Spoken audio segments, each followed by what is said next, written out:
अल्लाह ना करे। अरे आइए तो बात तो सुने। अरे क्या है, क्यों भाई? पता नहीं क्यों तब आप मुझसे इतने दूर बैठ गए ना। मुझे अच्छा नहीं लगता, मैं ये को भी नहीं अच्छा लगता। हमको बहुत अच्छा लगता है।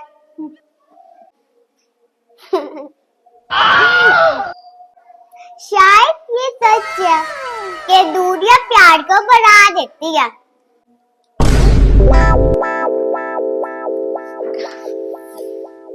अरे क्या बात है, आप मुझसे इतनी दूर से क्यों बैठ गए?